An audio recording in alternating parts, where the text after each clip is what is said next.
Hello, everyone. Can I get a quick show of hands who's here because of F#? And who's here because of data science? So my talk is going to be more data science. So first, I would like to talk a bit more about where I'm coming from into this. I work as a principal research data scientist in the Alan Turing Institute, which is the British National Institute of AI and Data Science. And I'm a vice president of the Society of Research Software Engineering, which are people writing software for research, basically. And that means I'm quite involved in various software-related things and quite a lot in various data science-related research. And in our team in the Turing, we have 3 different types of roles that people can self-identify as, so it's not sort of firm assignment. We have research software engineers, we have data scientists, and we have research computing engineers. So it's not completely like in the industry, and it's very much not like in academic research. And we are sort of in the middle between researchers doing their academic research, publishing papers, and between companies or various public entities that want to get some research done on their data or on their problems. And this is a fairly new profession in the UK, research software engineering or research engineering in general. And it's a sort of aim to professionalize various research infrastructure roles. So not just people publishing papers, but to create a career path for people interested in research, but not interested in publishing papers, more in making the science a bit more robust, a bit more reproducible. So this is actually a picture from a conference we had in the UK about 3 weeks ago. So this is about half of the research software engineers in the UK. And to give you a bit more example, I will talk a little bit about a couple of projects that I was involved in or our team was involved in. So on the top left corner, this is an underground farm in London. And it's in a disused underground tunnel where they are growing microgreens, usually for some very high-end restaurants, not for supermarkets. And those microgreens are there in racks, and it's a very, very controlled environment. It's a bit like a greenhouse, but they can't control temperature at all, and apparently it gets hot in the night and cold during the day because it's delayed compared to surface temperature. And they can control the ventilation, they can control humidity to a certain extent, they control how much water, how much fertilizer they use. And we were involved in helping to build a digital twin of that underground farm, where there are lots of sensors in that space, and you can create a simulation that simulates the same environment, and then you can create, let's say, simulations of what the yield will be if you change positions in racks, or if you turn on the heating at a different time. And that sounds very, very interesting. Unfortunately, the company wasn't very efficient, and it went bust about 6 months ago, but we still have a digital twin. Another project this is a loom from 19th century, and as you probably know, all the sort of machine knitting and looms were very much related to the advent of computing. And this is related to a project we did with the British Library, where we were looking at various documents from the extended 19th century and looking at how the advent of machinery affected written documents and how people talk about machines. So this was a project that involved quite a lot of digitization, quite a lot of looking at historical data sets, quite a lot of language modeling as well.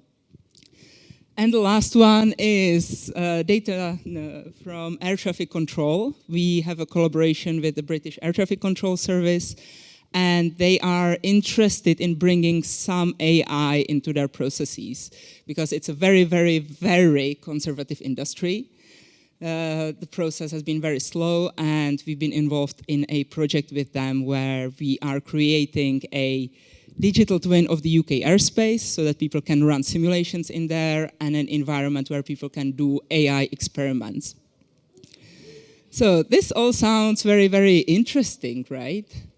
Well, there is always an elephant in the room, and the elephant in the room common to all these projects is data. So when we started talking with the microgreen company, the only way to get data was to go there with a laptop and physically connect. And they had a PhD student that was trying to build up the digital twin, and they had to go there every day and download the data into an Excel spreadsheet.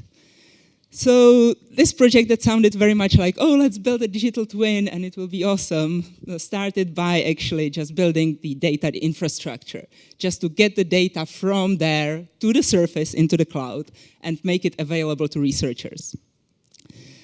With air traffic control, they have their own simulators they are using, let's say, for training air traffic controllers, which is all very nice and works and has been tested over the years. But all the simulators are very much hardware bound and partly written in Ada. So we couldn't use that.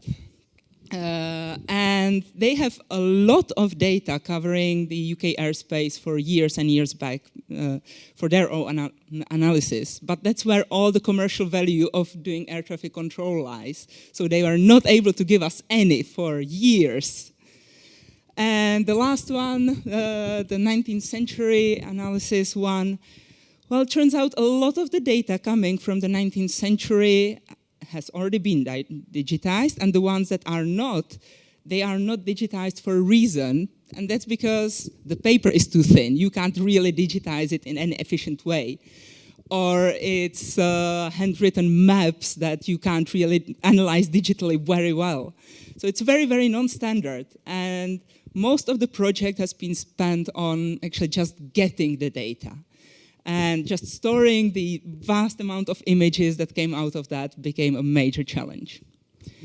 So it turns out just having data is a big problem.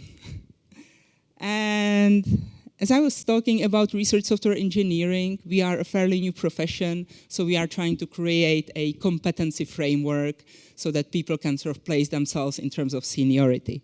So I will present to you a competency framework for a data scientist. So a junior data scientist, given a data and a question and a method, they can answer the question. A standard level data scientist, they can deliver a project given data and a question. They can figure out the model, they can figure out what they want to do with it. A senior can deliver a project if they have a data and no question. They can usually figure something out. And a principal level can deliver a project with no data and no question. And you are laughing, but this is way more common than you would think. I see some people nodding. We've been all through that.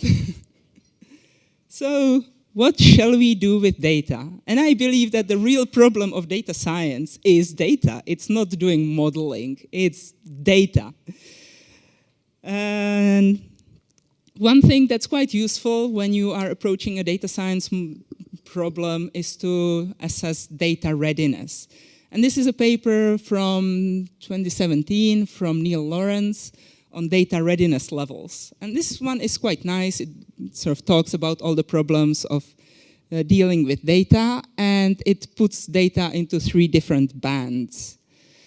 So one is accessibility, and it goes from, I think there are data somewhere, to I'm ready to load the data into my software. And this one is actually really hard.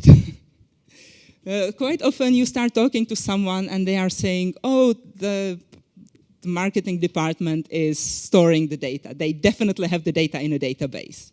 But that's still at the beginning of this band. That still doesn't mean that the data are somewhere. Well, the second band is talking about representation. You have the data loaded. do you actually know what's in the data? And it deals with things like missing values and what do the data actually mean.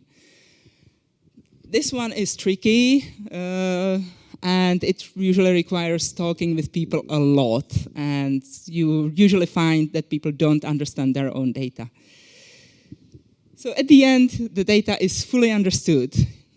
And the last band is the data actually appropriate to answer the question? And this one is really quite hard as well, because people come up with a question and they don't have any data to actually support it. So at the end, the data is ready to be used in modeling. And when you join, let's say, a Kaggle competition, that's where you get in. So it misses all the work that's out here. And people generally just don't realize how much work there is. So some of my colleagues have a paper that just got accepted to NeurIPS, which is how to data in datathons, because the Turing has been doing something called a data study groups for the past 7 years, and those are sort of targeted hackathons around a data set where people are doing various exploratory data analysis. It's a way to get in touch with other people sort of in the academic community, for PhD students, postdocs, for generally early career researchers, to just explore a data set together for a week and potentially get some value back to the challenge owner, the person coming with the data set, but quite often it's about having fun and exploring a data set. So this is a paper coming out of that experience, and they have a slightly different data readiness or data assessment matrix, which looks at data based on, is it appropriate, which is similar from the previous one, is it actually ready to be analyzed, is it reliable, is it sensitive, and is it sufficient to answer the question. And then they have sort of various levels, so sort of insufficient, developing, functional, and optimal. It's rarely in the optimal category. And they have a timeline. I don't want to go through all this. It's just here for me as a talking point. The green part is the thing that happens before the hackathon. And that's just about putting a data set on the matrix, into the data assessment matrix. And that takes 3 to 4 months, because it's actually really hard. Then the rest is about putting together a report at the end. And why is it hard? Well, this is a distribution of sectors that are coming into these data study groups. And at the top is health. Health is the majority of projects that are coming into those. And it's quite nice because people want to get involved in health-related research, and it's from altruistic reasons and from interesting reasons. The other are environment, defense, etc., etc. And with health, it's actually really hard to even access any kind of data set. So for health, the problem is always the sensitivity. So insufficient level here is highly risky sensitive data, which is where all patient data lies. For good reasons. You don't want to leak your own personal health information to anyone who comes to a hackathon. And the optimal is there's no risk, the data is public, there's no commercial risk, there is no sensitivity risk in releasing the data set. And health is very rarely in that category. We had recently one data set where it was in that category because it was data collecting from various GP surgeries across the UK about what drugs they prescribe on a sort of big surgery level, not on individual person level. So it's really hard to get data into that category, which also means that it's really hard to give people access to it. Because if you want to access any sensitive data, you need to go through a trusted research environment, which is locked down. It's really hard to get anything out of that. It's really hard to get any software into that. And if you, let's say, wanted to use F#, it's probably not installed, so you have to go back to the IT department, ask them, they will review everything, install it there, then you can use it, and then you realize, oh no, I'm missing this library, and you have to go through the same process again and again. So it's very, very, very cumbersome to do anything with sensitive data. And some of the other reasons is regulations. There are very good regulations for health data that they just shouldn't be passed around. And the same applies to financial data, for example. And sometimes the data are too large to be dealing with normally. There is commercial value, so companies are very much not willing to release their data. And when you start conversation with a company about joining a data study group, the first thing they say, oh, we can't release the data. It's not publicly available. We can't make it publicly available. We want people to work in a lockdown environment. And then you go through months of convincing them that if you put everything into a lockdown environment, people won't be able to do anything. So there are various access policies and everything, and it's really hard to access data for anything worthy of actually investigating. So what can we do with that? Well, one option is synthetic data. Who has heard about synthetic data? Nice. So let's say for an application in medicine, you wouldn't work with actual patient data, you would work with something that looks like the patient data. Maybe develop your algorithm, maybe develop some model, and then run it in a trusted research environment on the actual data and get the actual results, but not before developing everything somewhere outside where it's a bit more agile, a bit more approachable. So in the UK, when you want to actually access any patient data, it can take years. I've been part of various projects that were trying to do data from CPRD, which is a sort of observational study of a large group of people. And you basically get them to sign up some forms at the beginning, and then you observe them throughout the years. So it's actually a really, really valuable data set, because it's not any kind of randomized controlled trial. It's an actual observational study, and you can see how their health at certain point affects their health going forward, and how their lifestyle choices affect their health. But if you want to access that kind of data set, you have to file a proposal for the research you are going to be doing, explaining how every single indicator in the data set, how that will be used in your model before actually seeing the data. And you have to do something similar to even access the synthetic version of that data. I'm not sure why. So what are other options? And I don't want to go through any sort of specifics. I will just show you a couple of examples to illustrate. So there is a Python library called Tofu, which looks at UK Biobank, which is another big data source that a lot of researchers use.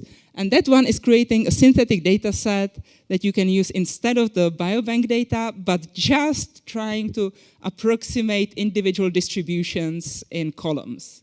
Meaning you sample from a distribution of ages that you have in the actual data, and you will get a synthetic version of a data distribution for that column.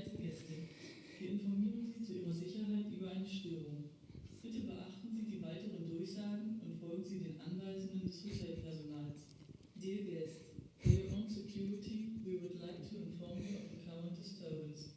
Please be aware of the following announcement and follow the instructions of the hotel staff carefully. Mesdames et messieurs, I hope this is not about me.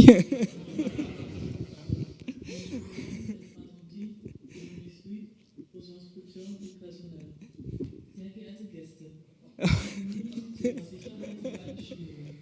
bitte beachten Sie die weiteren Durchsagen und folgen Sie den Anweisungen des Hotelpersonals. Dear guest, for your own security, we would like to inform you of a current disturbance. Please be aware of the following announcement and follow the instructions of the hotel staff. Should I let myself out?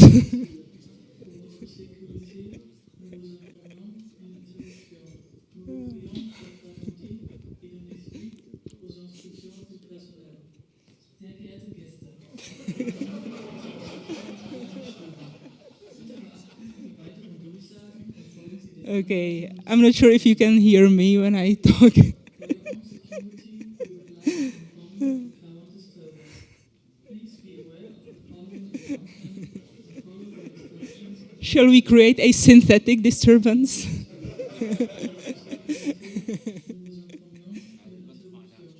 Nous vous prions Okay, yeah, perfect. de donner suite aux instructions. So hopefully we will succeed to get it turned off. Yay! Thank you. Bitte beachten Sie die weiteren Durchsagen und folgen Sie den Anweisungen des Hotelpersonals. Dear guest, for your own security, we would like to inform you of the current disturbance. Please be aware of the following announcement and follow the instructions of the hotel staff carefully. Mesdames et messieurs, pour votre sécurité, nous vous informons d'une interruption. Nous vous prions d'être attentifs et donner suite aux instructions du personnel. Maybe. Okay, so let's continue. I'm still here.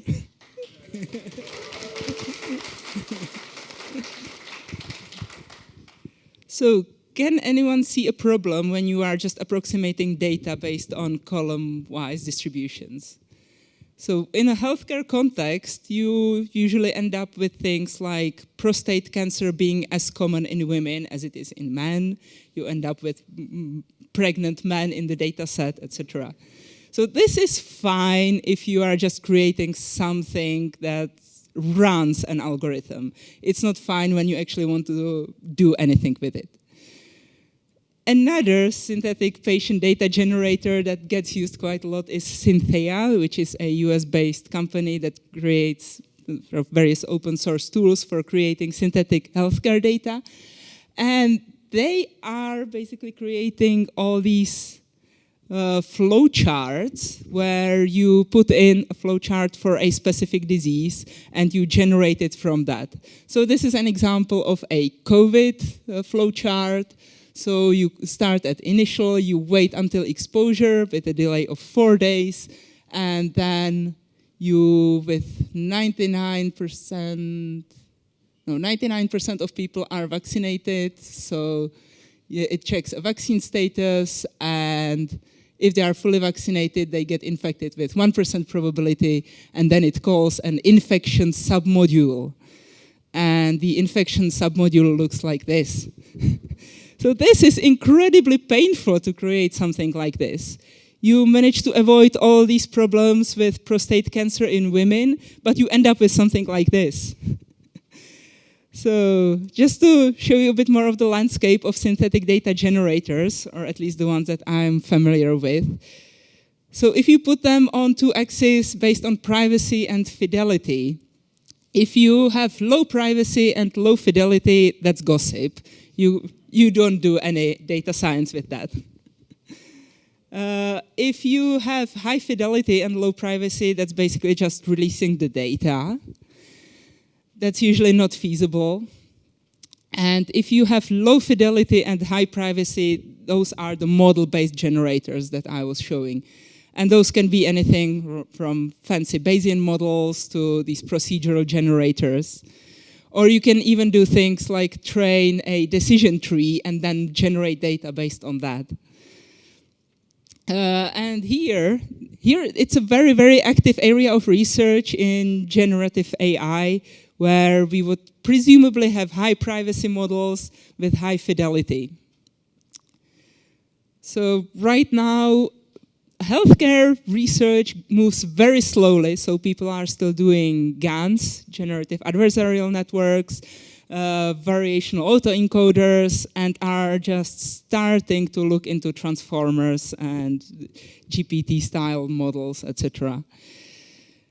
And the problem is, of course, that if you train a very large model, it will memorize the data, which is an issue because it's possible to extract training data from these models. And if your model outputs something that by chance matches an actual person's healthcare data, that's a huge problem. And you can't say, oh, it was just randomly generated. No, it's a problem. So how to deal with that? And that's another area called differential privacy.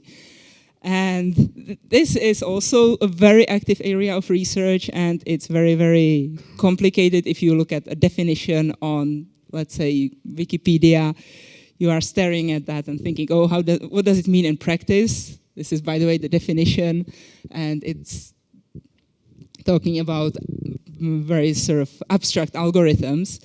But the gist of a differential privacy is that you, based on some analysis, you can't say if a specific data point was used in generating that analysis or performing that analysis or not.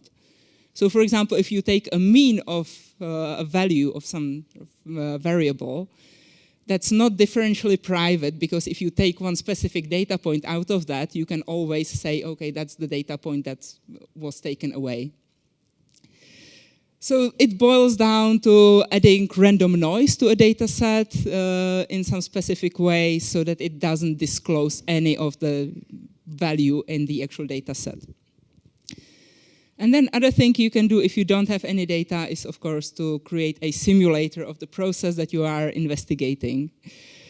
I was talking about the air traffic control project, and when we started that, we basically didn't have any simulator, we didn't have any data, we just had a couple of air traffic controllers and people involved in air traffic control research telling us about things and promising that the data will be available. Well, we would still be in that state if we waited. So we looked around and we found an existing simulator that was out there called Blue Sky. It's open source, it's GPL licensed, which made them very, very unhappy, of course, because it's a very, very commercially sensitive area, which also pushed them to do something themselves. So we moved forward and they actually saw that there is value in what we were doing and pushed forward themselves. So now that project is not using this simulator anymore and we do have data. But this helped us because we could create an interface to enable AI experimentation on top of the open source simulator. And yeah, this is just a screenshot of how our current simulator looks like. And because it's a very, very conservative industry and we want to show things to the air traffic controllers, it needs to mimic the specific system they are using. And just a fun anecdote, this is something showing something that looks a bit like pieces of paper, showing where a plane is coming from and where it's heading to with all the sort of midway points.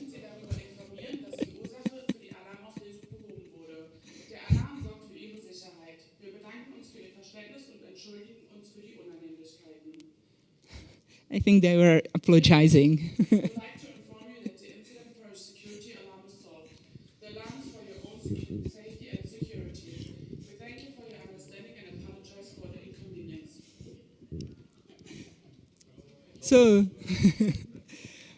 So it was not me. So they were using the paper system, the actual paper system that this is trying to mimic about 5 years ago. So it's a very, very conservative industry. So you have to make things look exactly like the system they are using right now so that they can focus on the task and look at how an algorithm is solving a situation so that they don't have to have an extra cognitive load of trying to understand a different system. But having a simulator enabled us to actually talk with them about things, because then you run a simulation and it doesn't behave in a way that they would expect, and suddenly you have something to talk about. And similar thing, this is the 3D model of the underground farm. And just having that showed the people actually running the farm what they could be doing instead of just randomly trying things. So having a simulator helped us create some synthetic data that we could then use to run various models and allowed the underground farm people to actually explore what they can be doing. So just to summarize, if you have no data, which happens much more commonly than you would realize, just try to assess where the data is in any of the data assessment frameworks or data readiness levels. Try to find a public equivalent or just build a synthetic version or use a simulator. Because quite often there is no data, but there is some way to generate some data that you can then use to maybe sell your product or demonstrate the value of what you could do if you actually had the data. And what to do if you have no question? Well, in my experience, it boils down to actually looking at the data again. Because if people are not able to come up with a reasonable question to be answered through their data, they usually don't understand their data well. Or they don't understand what AI can do, and that can be also answered through going through the data. So it boils down to something similar to, let's say, domain-driven modeling, where you have to go down into the domain to actually explain what the model could be doing or how to do things. And I think that's all from me. So I think in data science, we are not talking enough about actual data. And this is a very, very interesting area to get involved in. And thank you.